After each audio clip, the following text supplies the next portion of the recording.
une infinité de nombres premiers. Pour démontrer par l'absurde qu'il existe une infinité de nombres premiers, on suppose qu'il n'en existe qu'un nombre fini. Donc il n'y a pas une infinité, donc il y a un nombre fini. Soit P1, P2 jusqu'à Pn, la liste de tous les nombres premiers classés dans l'ordre croissant. Question A, quel est le plus grand nombre premier de cette liste? Puisqu'ils sont classés dans l'ordre croissant et que le dernier de la liste c'est Pn, donc Pn, selon notre hypothèse, puisqu'il y a un nombre fini de nombres premiers, Pn pour n un certain entier est le plus grand nombre premier.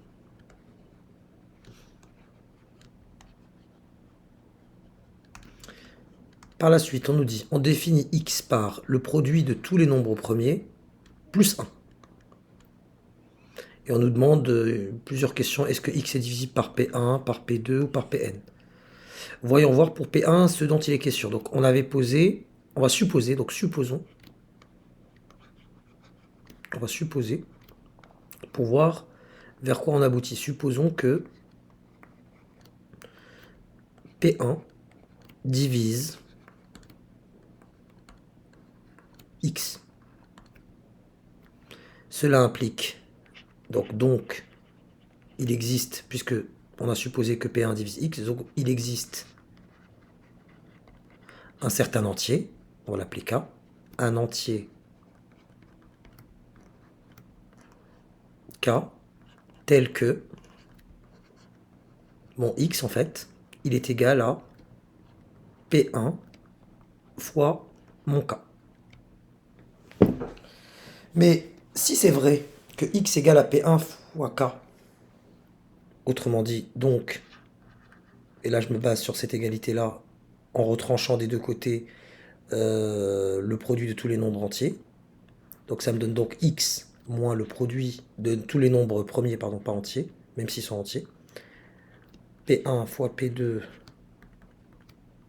fois Pn, c'est donc égal, on le sait, hein, du coup c'est égal à 1, hein, qui est égal à P1 fois K pour la partie qui me concerne le x, mais je retranche le produit de tous les nombres premiers jusqu'à Pn, et ça me donne comme résultat 1. Je vais exploiter cette partie-là. Donc je vais factoriser par P1. Ça me donne, à partir de là, donc, on concerne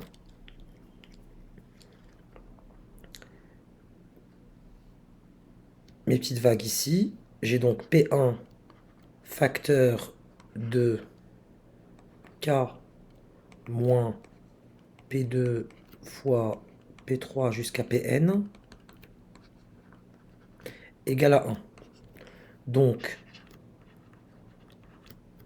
P1 divise 1. Donc, P1 égale à 1. Sauf que notre P1 ou notre P2 ou notre P3 ou notre Pn, ce sont des nombres premiers, et 1 n'est pas un nombre premier. Ainsi, notre hypothèse, elle est totalement absurde. Et puisque notre hypothèse nous amène à quelque chose d'absurde, on dira qu'elle est fausse. Et c'est son contraire qui est vrai. Donc, en supposant que P1 divise X, on aboutit à une absurdité. Donc, c'est le contraire qui est vrai. On dira donc P1 ne divise pas X.